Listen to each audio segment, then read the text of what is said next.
Why is the Gulf War so easy to forget? We remember the chaos of Vietnam.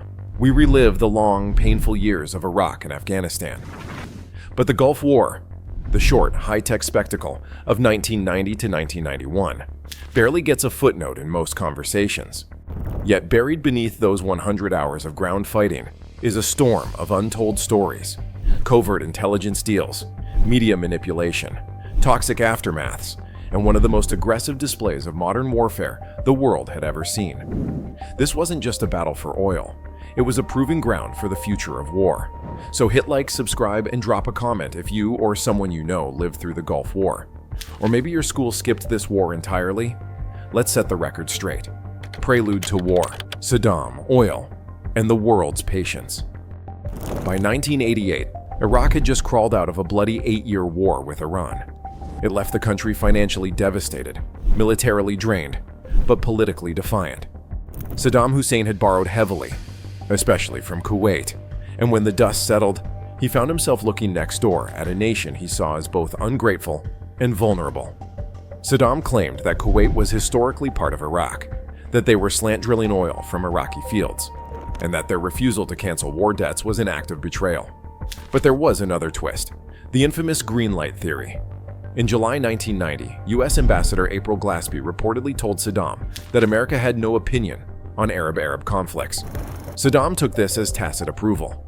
Whether it was a diplomatic blunder or strategic miscommunication, Saddam invaded Kuwait just weeks later, on August 2, 1990. Tanks rolled across borders, oil fields were seized, and the world stood on the brink of a conflict that would reshape Middle Eastern geopolitics overnight. Operation Desert Shield, the biggest deployment since World War II. The invasion of Kuwait triggered a global response. President George H.W. Bush moved fast, launching Operation Desert Shield, the largest U.S. military deployment since World War II. Over 500,000 American troops were sent to Saudi Arabia, along with soldiers from 33 other countries, forming a coalition that looked more like the United Nations than a war machine. France, the UK, Egypt, Syria, even Argentina and Czechoslovakia joined the force. The mission was clear: prevent Saddam from pushing further into Saudi Arabia and prepare for a possible counterattack. But not everyone was convinced. Many Americans feared another Vietnam. Would this become a quagmire in the desert? The Pentagon insisted it wouldn't. This time, they promised, the strategy was precise, the objective clear. Troops arriving in the Saudi desert faced sweltering heat, sandstorms, and the massive logistical challenge of building bases in the middle of nowhere. The military flew in everything: vehicles, food, weapons, water systems, making the build-up a marvel of coordination. The world was watching, and the clock was ticking for Saddam to withdraw. But he didn't, and that meant war was inevitable. Propaganda, psyops, and the media war. While soldiers dug in, another battle was already raging, one of images, narratives, and perception. The Gulf War was the first conflict to be broadcast live on television, thanks largely to CNN, which gave the world 24/7 war coverage from hotel balconies in Baghdad. But what we saw was only half the truth. Behind the scenes, psychological operations, psyops, were in full swing. The US dropped leaflets over Iraqi positions, urging soldiers to surrender. Fake radio broadcasts were used to mimic Iraqi commanders. A ghost army of inflatable tanks and false signals confused enemy intelligence. And then there were the lies. One of the most infamous was the testimony of a young Kuwaiti girl, claiming Iraqi soldiers had ripped babies out of incubators. Her story swayed global opinion, but was later revealed to be orchestrated by a PR firm hired by the Kuwaiti government. The Gulf War wasn't just a military battle. It was a carefully engineered story war. The Air Campaign, high-tech war in the skies. On January 17, 1991, Operation Desert Storm officially began. And with it, the most technologically advanced air campaign the world had ever seen. Coalition forces unleashed over 100,000 sorties using stealth bombers, Tomahawk cruise missiles, and laser-guided smart bombs to cripple Iraqi infrastructure. Targets were strategic and calculated: radar stations, airfields, missile sites. Bridges and communication hubs were obliterated within days. CNN broadcast eerie green night vision footage that made the war feel almost cinematic.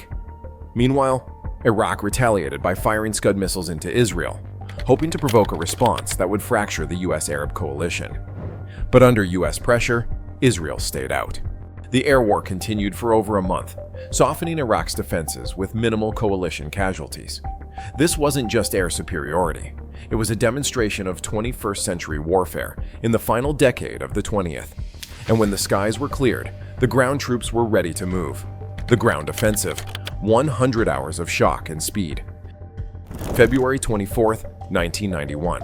Coalition ground forces launched their long-anticipated offensive, and the ground war was over almost as quickly as it began. In just 100 hours, General Norman Schwarzkopf's brilliantly executed left-hook maneuver outflanked Iraqi forces, cutting off their retreat and leaving thousands disoriented, outgunned, and ready to surrender.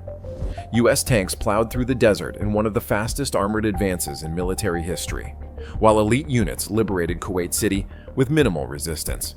The Iraqi army, poorly trained and demoralized by weeks of bombardment, folded rapidly. Thousands of soldiers deserted or gave up without a fight, surrendering in droves. The scale of the collapse stunned even the most optimistic war planners. It wasn't just a military victory. It was a blitz of speed and strategy that cemented America's post-Cold War dominance. But as coalition troops celebrated a swift victory, darker consequences of war were just beginning to surface. The aftermath: burning oil fields and unfinished business. As Iraqi troops retreated from Kuwait, they left a final act of destruction in their wake. More than 600 oil wells were set ablaze, blanketing the skies with thick black smoke and creating one of the worst environmental disasters in history. Flames raged for months, turning day into night and leaving long-term health hazards across the region. A ceasefire was declared on March 3, 1991, and coalition troops began to withdraw. But Saddam Hussein remained in power. President Bush's decision to halt the advance at the border and not push into Baghdad was seen by some as restraint, and by others as unfinished business. Soon after, Shia and Kurdish uprisings broke out in Iraq, encouraged by what many believed was U.S. support. But when help didn't come, Saddam crushed the rebellions brutally. Thousands were killed, and U.S. credibility among Iraqis was shattered. The war had ended, but the consequences of stopping short would ripple for years. Forgotten soldiers, mysterious illnesses, and Gulf War syndrome. Over 700,000 U.S. troops served in the Gulf, and many came home with more than just medals. Gulf War syndrome, a collection of mysterious illnesses, began to surface. Veterans reported chronic fatigue, memory problems, joint pain, and other debilitating symptoms. Theories ranged from exposure to nerve agents and depleted uranium, to toxic smoke from oil fires, to reactions from untested vaccines administered before deployment. For years, these veterans were ignored or misdiagnosed. It wasn't until much later that the Department of Veterans Affairs formally acknowledged the condition. The war may have ended in 1991, but for many who served, the battle never truly stopped. So don't let this war fade into the sand. If you learned something new today, hit like and subscribe. Comment below. What's the real legacy of the Gulf War in your eyes?